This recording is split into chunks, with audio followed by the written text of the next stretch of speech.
The National Broadcasting Company presents Joel McCrea in Tales of the Texas Rangers. Tonight, transcribed from Hollywood, another authentic reenactment of a case from the files of the Texas Rangers.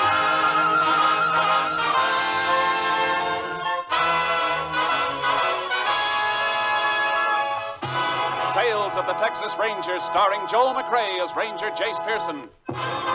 Texas, more than 260,000 square miles. And 50 men who make up the most famous and oldest law enforcement body in North America.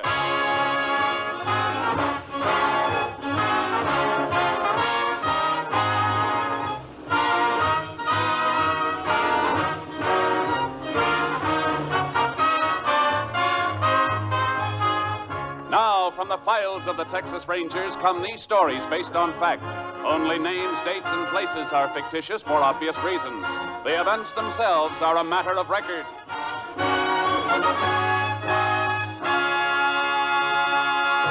Case for tonight, Loggers' Larceny.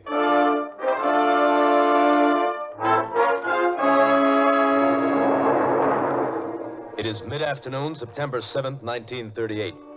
Two loggers employed by the Gulf Lumber Company are marking timber near a lonely stretch of company logging road in the Piney Woods region of East Texas. There. Cutting crew ought to be able to see that mark. Yeah.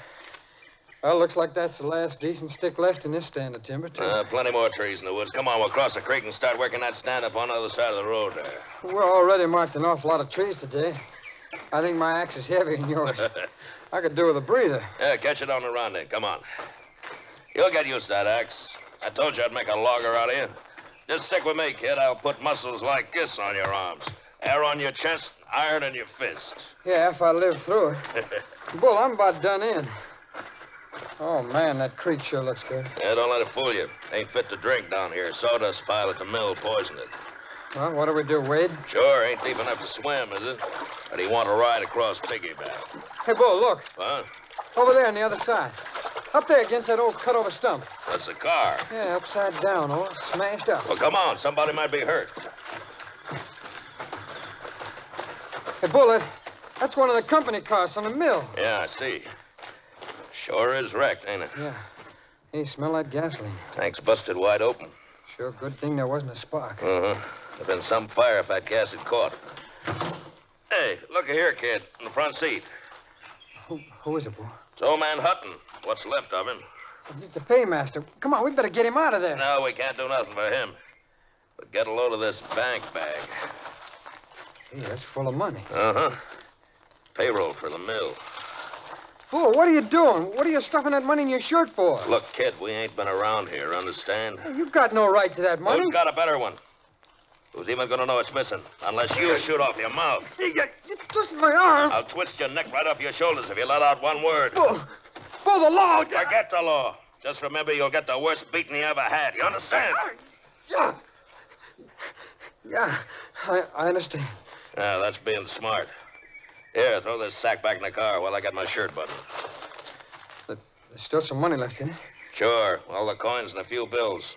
No use being a hog, is there? Besides, this is going to look right.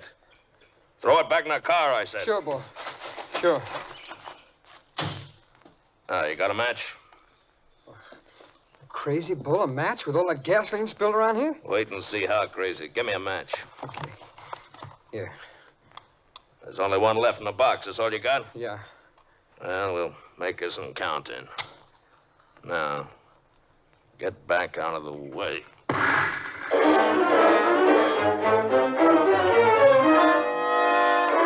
The frantic mill superintendent waited until evening to report the missing paymaster and money. Sheriff Stanton immediately contacted the Texas Rangers. An all-points bulletin for the apprehension of the man was sent out, and Ranger Jace Pearson was assigned to the case.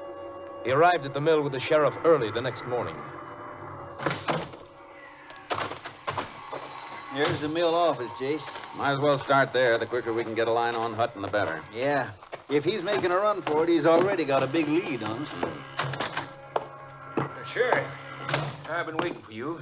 Meet Ranger Pearson, Mr. Browning. Mr. Browning's the mill superintendent. Howdy, Mr. Browning. Pleased to meet you, Ranger. Anything new here? No. I'm kind of inexperienced at this sort of thing. I sure been waiting for you. The delay's my fault. It was nearly sunup when I met the sheriff. We took time enough for breakfast and to drag the bank teller out of bed. He says your man Hutton left the bank about a half hour after closing time yesterday. Yeah, they waited until the street doors were closed before they started making up Hutton's orders for mixed currency. They usually work it that way at the bank on paydays. $18,000 is a lot of money to count out, you know. Well, we not only know how much money we're looking for, but how much of each denomination. I've got Hutton's list. The bank teller gave me a copy of it. He sure must have slipped out quiet. Not a soul in town saw him after he left the bank. No telling which direction he headed. Would you have a picture of him by any chance, Mr. Browning, to sort of amplify the description we've already sent out? Well, there may be one among his belongings in his shack. You know, Sheriff, I still can't believe Bob absconded with that money. $18,000 is a lot of temptation, Mr. Browning. I know it, but Bob Hutton's been with us for years. I'd have trusted him with every asset the company owns. I just don't know what to think now. We won't rule out any possibility. Before we go through Hutton's things, I'd like to talk to any of your crew who might have been working near the road yesterday afternoon. Well, Foreman Bull Evans and his helper were marking a stand of timber over by Pine Creek. They're down in the drying yard this morning. The rest of the crew's out in the woods. How do they feel about Hutton not showing up? Quite a few of them wanted to dig up a rope and go hunting for him. But Bull Evans talked them out of that. Let's go find this foreman of yours. He sounds like some talker. Maybe he can tell us something.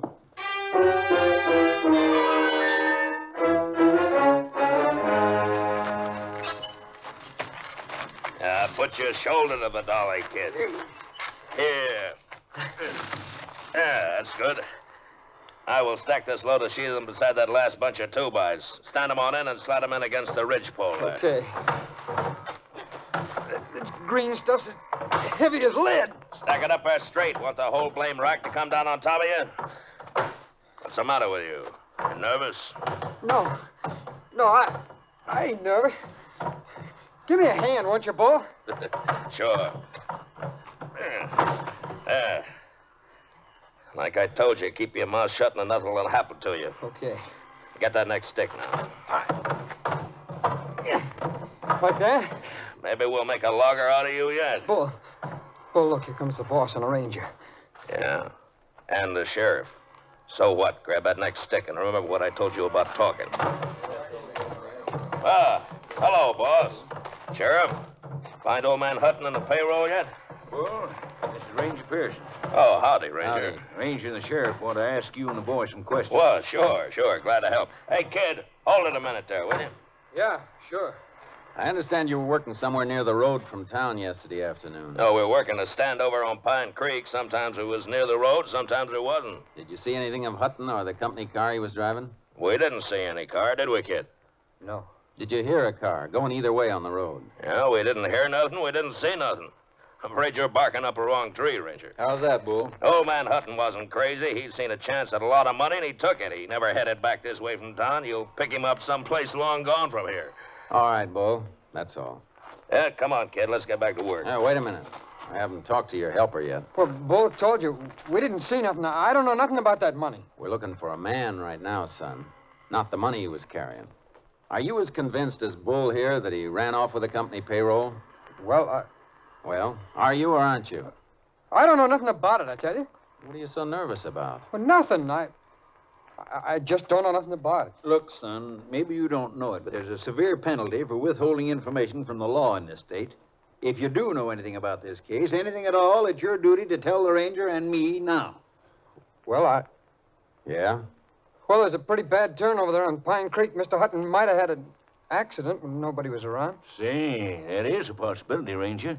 That's the worst stretch along the road. And one of those turns is a bad one. Old Bob Hutton could drive that road backwards and blindfolded. He's been doing it for years. Besides, me and the kid come in by the road last night. There wasn't no wreck along it then. Did you see anything, son?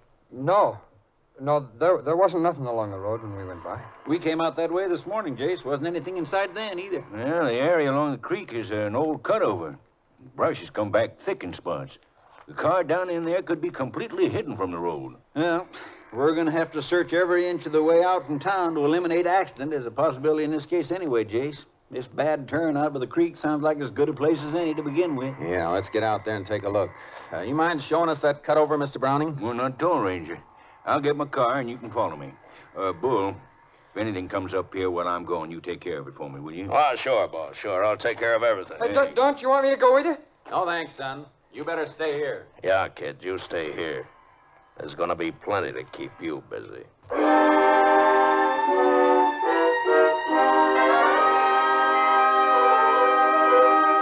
Roadside tracks and broken brush near the bad turn on Pine Creek were so faint we nearly missed them. The car itself was completely screened from the road by brush. It was badly burned and lay upside down on an open patch of grass. The body of its driver slumped near the wheel. It's an accident, all right, Jace. Seems like. Good heavens. What a way to die. Marks indicate Hutton lost control when he left the road. Judging from the damage to the car, I think there's no question but what he was dead when the wreck caught fire. Well, I hope so. I told you I couldn't believe Bob Hutton would steal that money. Looks like you were right, Mr. Browning. Here, look in this window. Yeah. What a mess. There's your money, what's left of it. There beside the springs of that burned seat cushion. Oh, yeah. I see some corn rolls with the wrappers burned off. And that fluff of ash on top of them is what's left of the paper money. It's hard to believe it would burn that much. It was a mighty hot fire while it lasted. Even the body metal's warped all out of shape. Well, Jace, looks like it's back to town for us. I got to get an undertaker's wagon out here to pick up his body. Yeah, I'll have to kill that all-points wanted bulletin on Hutton, too. Guess that'll about wind this up, huh? I'm not so sure, Sheriff. What do you mean? Well, this just doesn't feel quite right. What doesn't? Finding this car like this, we might have looked for a day before we found it down here in this brush. Well, don't you have more to go on than that, Ranger? Nope, nothing more. Just a hunch. It seems like working on hunches would be kind of dangerous in your business. It usually is, for somebody. Come on, I want to get back to the mill. Well, what do you want to go back there for? You don't need a phone. You can use your car radio. Yeah, I know. But there's something funny about this. I want to get it cleared up. Hey, Sheriff, look out. Huh? Watch where you're stepping. What is it? That matchbox. Oh. Hey, wait a minute. What's so important about a matchbox? It could be plenty important. Here, look where it's lying. I don't get you, Jace. All right, look up there, Sheriff. That's where Hutton's car turned over. It slid down from there on its roof. The matchbox is right in the track, and it hasn't been crushed. Meaning it was dropped after the wreck. What? That's right, Sheriff. Let's see. It's empty. Last match was used and the box thrown away. Well, used for what, Ranger? What's a matchbox got to do with Bob Hutton's death? Maybe nothing. But even when a car's as badly damaged as this one was, even when it's drenched with gasoline, it doesn't always catch fire. Let's go back a minute. Do you know what you're saying? I think so. You mean somebody could have deliberately set this car afire after the accident? If this was an accident. Oh, but look, Jace, the only possible reason for arson in a case like this would be to cover taking the money Hutton had with him. And it's still there. What's left of it, anyway. I know, Sheriff. There we are. Give me a hand, will you, Sheriff? Sure, Jace. What do you want to do? And see if we can't get what's left of that money out without disturbing the ash around it. I want to send it into the lab. What'll that get you? If any of it's missing, they may be able to tell us.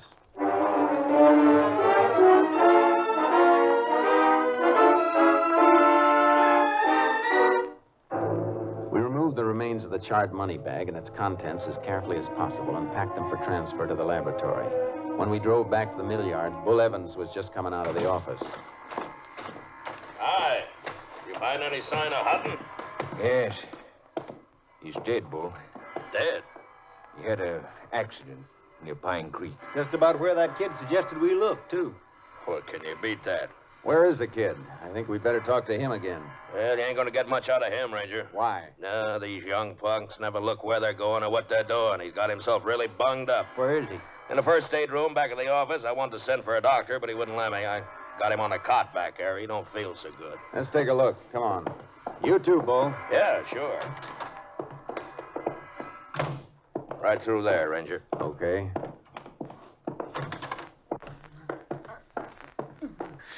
Easy, kid. Let's have a look at him. No. Leave me be. Why, his face is beat to a pulp. Bruises on his ribs and belly, too. What happened to you, son? No. Go away. You better answer the ranger, boy. What happened to you?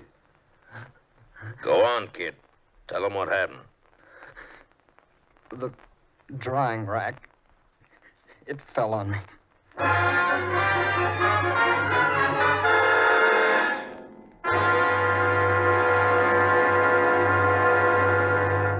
are listening to Tales of the Texas Rangers, starring Joel McCrea as Ranger Jace Pearson. We continue now with tonight's case, Loggers' Larceny, an authentic story from the files of the Texas Rangers.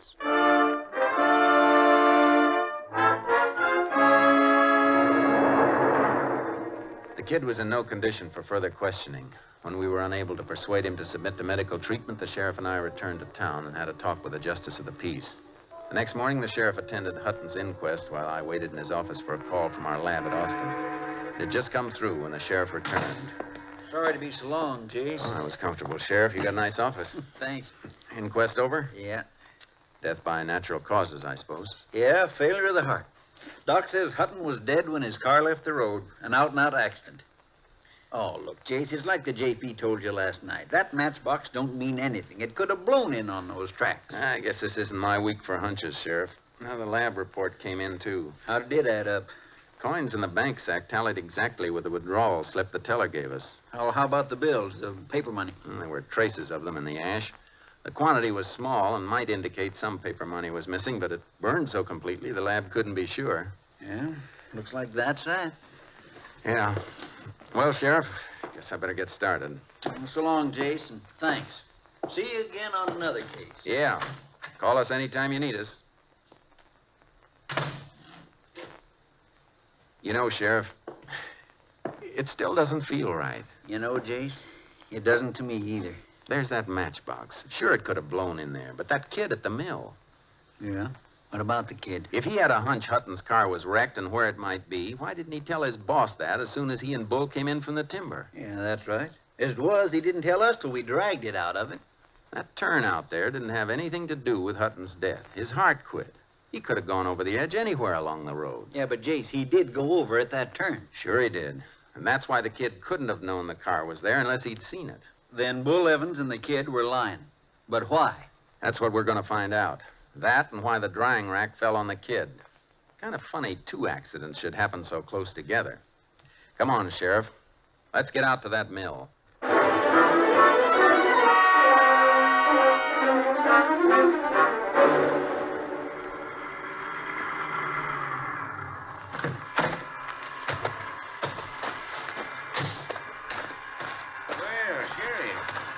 Didn't look for you and Ranger Pearson back. Something new come up? Not exactly, Mr. Browning. Just a few loose ends. I want to talk to that kid who was hurt yesterday. How is he?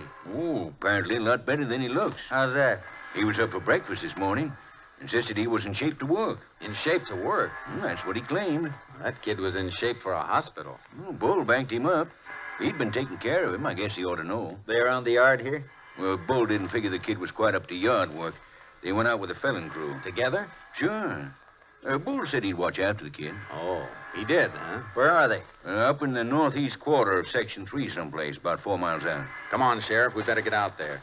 That kid was in no condition to work. Well, you can't make it in a car. We haven't got our access road to that section finished yet. You got any horses here? Yeah. The one I use for making my rounds of the cruise is saddled up out back. Bring it around for the sheriff. I'll get my horse unloaded from the trailer. Right away, Ranger. Come on, Sheriff. Get on the other side of that end gate, will you? Sure. You think that kid's in any danger, Jace? What do you think? I'm beginning to think so. So am I. Oh, back out, Sharky. Steady, boy. Easy, easy, boy. Here you are, Sheriff. Stirrups ought to be about right. Thanks, Mr. Browning. Now, you take that work road at the corner of the yard. You begin to hit some of the crew out at the end of it. They can tell you just where Bull and his helper is. Thanks. Let's go, Sheriff. Up, Shark. Come on, pick him up, boys.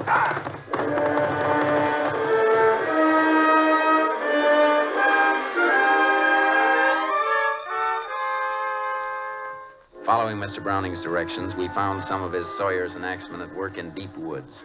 They sent us on to others, knowing only that Bull Evans and the kid were working somewhere up ahead. Hold it, Sheriff. Charcoal. Listen. Somebody working over there. Yeah, come on. Let's go, Charky. Yeah, come on, boy. Is it Bull and the kid? No. Charcoal. Hey there. Hi. Howdy, Sheriff. Ranger.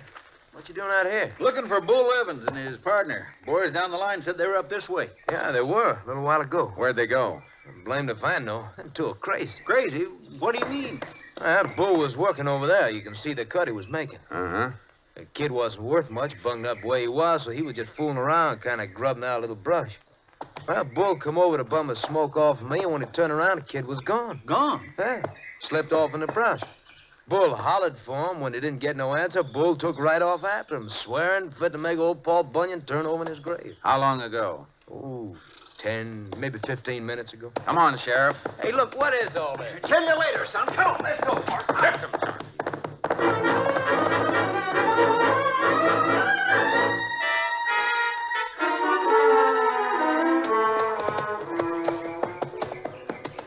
Here's the tracks again, on this soft ground. Yeah. Ooh, charcoal. Oh, Wait a minute, Sheriff. Steady, boy. What do you make of it, Jace? I don't like it. Where do you suppose that kid's heading? Yeah, beats me. Wherever it is, he's sure heading there in a straight line and hard as he can go. Yeah, with Bull apparently right behind him. Makes about as little sense as that drying rack falling on him yesterday or Bull talking him into reporting for work this morning. What's between the two of them? That's what we gotta find out. Tracking us too slow. We're losing too much time. That's pretty thick timber ahead. It ought to slow him up some. Won't be much to follow when we get in there in those pine needles either. Jace, maybe we better split, sort of spread out. That way we'll be... Hey, hear that? Somebody in there's got a gun. Come on, get up, Charcoal. Come, go! You know, I'm betting it's Bull. Sounds like the shots are in the middle of that timber stand. It's a bad place to work blind, Jace. Yeah, You might miss him complete in there. possible. Look, Sheriff, you cut around the timber the other edge in case somebody breaks out in the clear in that direction. I'll head straight for the sound of those shots. Try to box him in, huh? It's worth a try. Come on, Charcoal. Come on, timber horse, let's go. Deep into the timber, I stopped near a blowdown. A huge living pine tree blown over onto the ground. I wanted to listen for movement, but I knew an armed man was somewhere ahead of me, and Charcoal seemed to sense my tenseness. Whoa, Charcoal. Steady, boy, steady. Take it easy, Charky. Confound it, what are you shying away from? Whoa, boy. All right. Crawl out from under that blowdown. No, don't shoot. Nobody's gonna shoot, kid. Crawl out of there. No, get away, will you? Leave me be. He'll kill me if he finds me. Get hold of yourself, kid. Who'll kill you? What for? Bull, he almost caught me. You're all right now, son. Come on out. He shot at me. I crawled in there and he lost me. He ran on past. I heard him. But he'll be back. You better tell me why he's after you. Come on, spill it quick. I saw him take the money. From Hutton's wrecked car? Yeah, we came down to the creek and there it was. He took the money and threw a match into the gasoline. He burned the car. Mr. Hutton's still in it. Oh, settle down. Take it easy. Hutton was dead when his car left the road. Why didn't you tell us about this yesterday when we asked you? Well, I tried to tell you, but Bull was standing there watching, listening. And look what happened to me afterwards. That accident at the drying rack? Accident. He pushed the rack over to make it look that way. Afterwards, he beat me and almost killed me. Came close enough. Why didn't you sneak out to Mr. Browning with your story last night? I never got a chance. Bull got a gun out of his possibles bag and kept it under his blanket all night, pointed at me. He never slept a wink. I had to get up this morning and make it look like I wanted to come out here to work with him. Why'd you head in this direction when you made your break this morning? Well, I figured if I could get to the money and get it back to Mr. Browning, this would all be over, and, well, then I'd be safe. You know where the money is? Yeah, it's in an old stump in a draw between here and the road. Come on. Charcoal will carry double. We got some riding to do. I could understand the kid's terror. A professional criminal knows the odds against him and seldom goes beyond a certain limit. An amateur is like a man in quicksand, more desperate with every step and more dangerous. There, that's the stump right over there. Ooh, Charky. Ooh, boy. There's a hollow on the other side of it. Hurry up, will you? Uh-huh. Take it easy, kid. Charcoal made a lot better time than Bull could have made on foot. Besides, he's still probably looking for you. Well, maybe he's been here already. We'll soon see. Yeah, it's here, all right. Can't you hurry? Hey, this is a pile of money. Yeah, I know. Come on. All set, kid. Just as soon as I stash these bills away in my saddlebags. This is what you call valuable evidence. And this is what's called a gun, Ranger. Bull! Praise Father, you. You're making a mistake, Bull. You've made yours. Drop them saddlebags. You ain't getting that money. It's mine. Now drop them. All right, get off that horse, kid. Get off, I said. All right. Now start backing away from my money. Both of you. I told you I'd kill you if you opened your mouth, kid. Now it's gonna be both of you. You hurt, kid? No. No, you okay? Yeah. Bull's gun just didn't shoot very straight. Boy, you sure did, and fast. That's what a spring clip holster's for, son. Jace! Jace! Ho, boy, ho. Everything all right? Yeah, for everybody but Bull. He's dead? Kind of. What was the deal, Jace? Did he have some of the money from the wreck? Show him what's in the saddlebags, kid. All right. Here, Sheriff, take a look. Looks like he had it all. How deep was the kid here in with him? I reckon that's something the court will have to judge on the evidence. Here, give me a hand, Sheriff. We'll hang Bull across your saddle. He's got one last ride coming.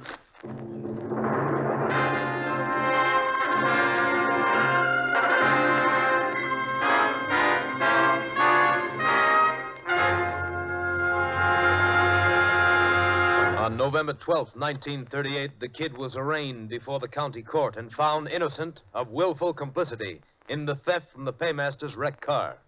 He was returned to society with a deeper appreciation and understanding of the duties of a citizen in the face of crime.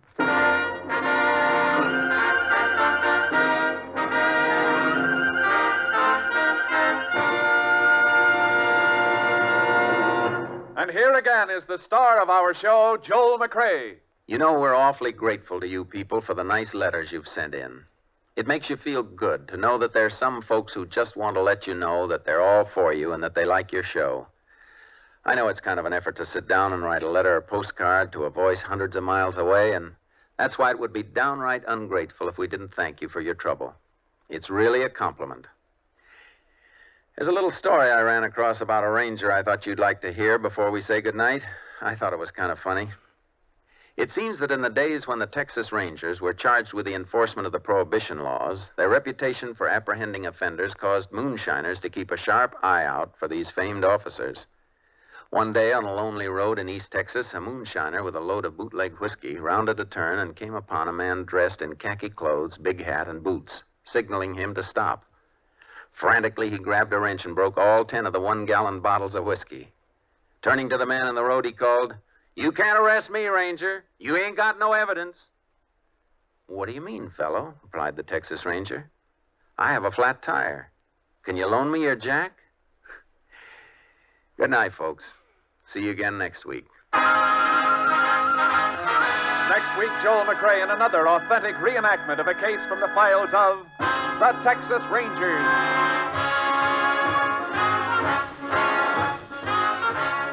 Joel McCrea is currently seen starring in the Universal International Technicolor production Frenchie. Tonight's cast included Tony Barrett, Bill Conrad, Stacey Harris, Parley, Baer, and Bill Johnstone. This story was transcribed and adapted by Tom W. Blackburn, and the program was produced and directed by Stacey Keach. Hal Gibney speaking.